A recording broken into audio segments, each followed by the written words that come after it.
وَلَقَدْ اور البتہ تحقیق انزلنا نازل کی ہم نے الیکا طرف آپ کے آیات بینات واضح وما اور نہیں یکفرو کفر کرتے بیہا ان کا الا مگر الفاسقون جو فاسق ہیں۔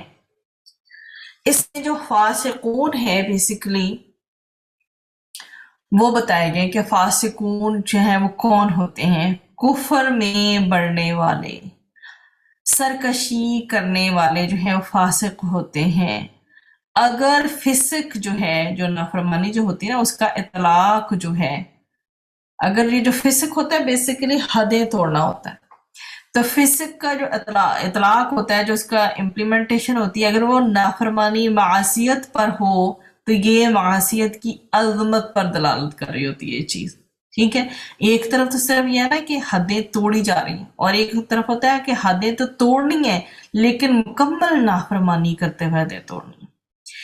اس میں اس آیا میں بھی ایک شان نزول ہے، آیا نمبر 99 کے کانٹیکسٹ میں، کہ ابن ابی حاتم نے سعید اور عکرمہ کے طریقہ سے حضرت ابن عباس رضی اللہ تعالیٰ عنہ سے یہ روایت کی ہے کہ ابن سوریہ یہودی نے نبی کریم صلی اللہ علیہ وسلم سے کہا، اے محمد صلی اللہ علیہ وآلہ وسلم، باخدا آپ صلی اللہ علیہ وسلم کی جو نشانیاں ہمیں معلوم ہیں ان میں سے کوئی بھی علامت آپ صلی اللہ علیہ وسلم میں نہیں پائی جاتی۔ آپ صلی اللہ علیہ وسلم اپنی نبوت کی نشانی کے طور پر کوئی ایسی چیز نہیں لائے جس سے کیا ہے ہم پہچان لیں، اور نہ اللہ تعالیٰ نے آپ نبی صلی اللہ علیہ وسلم کے نبی ہونے کی کوئی روشن دلیل بیان فرمائی ہے۔ اس پر یہ آیت نازل ہوئی تھی، بے شک اللہ سبحانہ وتعالیٰ فرماتا ہے کہ محمد صلی اللہ علیہ وسلم کو، کہ اے محمد مصطفیٰ صلی اللہ علیہ وسلم، دیکھنے والوں کے لیے تو آپ صلی اللہ علیہ وسلم کے نبی ہونے کی بے شمار دلیلیں موجود ہیں، اور قرآن کا معجزہ تو قیامت تک باقی اور ظاہر رہے گا، جس میں یہودیوں کی تمام مخصوص جو معلومات ہیں، جتنی بھی انفارمیشن ہے آپ کے سامنے، ہم ون بائی ون ہم پڑھتے چلے آ رہے ہیں، ان سب کا کلیکٹیو اگر کہیں پہ مل رہی ہے تو ہمیں قرآن میں مل رہی ہے۔ کلیکٹیو انفارمیشن پوری کی پوری ان کی معلومات کا جو ذخیرہ ہے موجود ہے۔ ان کی کتاب کی پوشیدہ باتیں ہیں، ان کی طرف سے اللہ تعالیٰ کے احکام اور کلام میں تحریف جب انہوں نے کی ہے وہ بھی مذکور ہے۔ یہ سب آپ صلی اللہ علیہ وسلم کی نبوت کی روشن دلیلیں ہیں۔ یہ اور بات ہے کہ یہودیوں کو ان کا حسد، ان کا بغض آپ صلی اللہ علیہ وسلم کی تصدیق سے روک دے، ورنہ ہر شخص جان سکتا ہے کہ ایک امی شخص سے ایسا پاکیزہ خوبیوں اور حکمتوں والا کلام نہیں بن سکتا۔ ایسے کلام پر ایمان نہ لانا کیا ہے؟ جہالت ہے، کم عقلی ہے، کج فہمی ہے، لہٰذا اس کا جو ہے ان کا جو یہ انکار کر رہی ہیں نا، یہ صرف نافرمانوں کا کام ہی ہو سکتا ہے، اور وہ ہوتے ہیں وہ جو فاسقون ہوتے ہیں۔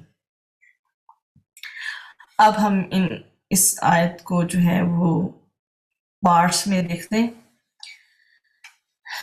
وَلَقَدْ أَنزَلْنَا إِلَيْكَ آيَاتٍ بَيِّنَاتٍ، اس سے مراد صاف صاف حق کا اظہار کرنے والی آیات ہے، اور آیات کا واضح ہونا ایک طرح سے ایک معجزہ ہے، جن کو ایک ذہین ترین شخص ہو جو کہ بہت ہی انٹلیکچول ہے، بہت کہتا ہے آئی کیو لیول اس کا بڑا ہائی ہے، ایک تو وہ سمجھ سکتا ہے، اور ایک وہ بندہ ہے جو بالکل ایوریج مائنڈ کا ہے، جس کو سمجھ چیزیں بہت مشکل سے دیر سے آتی ہیں، اس کو بھی یہ قرآن سمجھ آتا ہے۔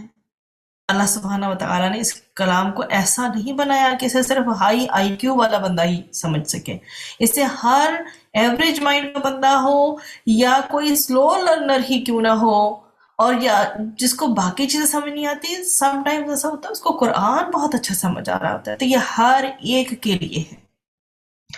کیوں؟ کیونکہ اس کی آیات بینات ہیں، واضح ہیں، اور ان کا مطالبہ کیا ہے؟ نزول کا مطالبہ بھی یہی ہے کہ ایمان لے آؤ ان پر، اور یہ واضح آیات اس کے لیے ہدایت بنے گی۔ کس کے لیے ہدایت بنے گی؟ جو اس کا طلبگار ہوگا۔ وما یکفر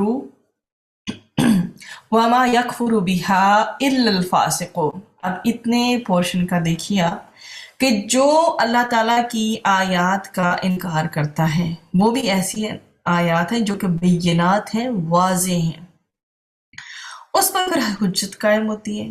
تو یہ آیات اپنے دلائل کی وضاحت کے اعتبار سے ایسا بلند مقام رکھتی ہیں کہ کوئی ان کا انکار کر ہی نہیں سکتا، ما سوائے فاسق کے، جس نے تو توڑنی ہی حدیں ہیں اور وہ بھی نافرمانی کے ساتھ. تو ایسا شخص جو ہوتا ہے وہ اللہ سبحانہ و تعالیٰ کی اطاعت کے جو دائرے سے باہر نکل، مطلب ایک سرکل ہے اطاعت کا، یہ کرنا ہے، یہ نہیں کرنا، یہ کرنا ہے، یہ نہیں کرنا، بس وہ اس سرکل سے ہی آؤٹ ہو جاتا ہے. پھر کیا کرتا ہے اگلا اس کا کام ہی تکبر کرنا ہوتا ہے. ایک بندہ جو ایک ڈیو جو اس کو طریقہ کار بتایا گیا، جب وہ اس سے آؤٹ ہی ہو گیا تو پھر وہ باقی ہی ہوگا اور تکبر ہی کرے گا. آخرت کی نجات کا انحصار، ڈپینڈنسی پوری کی پوری نیک کاموں پر ہے. اور کب ہوتا ہے ایسا؟ جب بگاڑ کا آغاز ہوتا ہے. اللہ تعالیٰ کا کلام عمل کی پکار ہے کہ ہم نے کیا کرنا ہے، ہم نے اس پہ عمل کرنا ہے.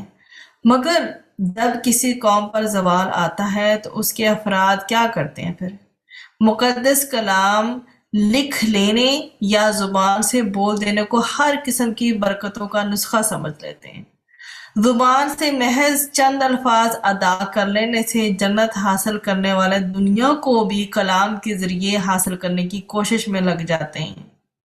ایسی چیزوں سے بچنے کی ضرورت ہے کہ صرف زبانی کلامی چلتے پھرتے اپنے دین کا بس اظہار کرنا، نہ کہ دل کے اندر بھی اس کی عقیدت کو، تعظیم کو ملحوظ خاطر رکھنا.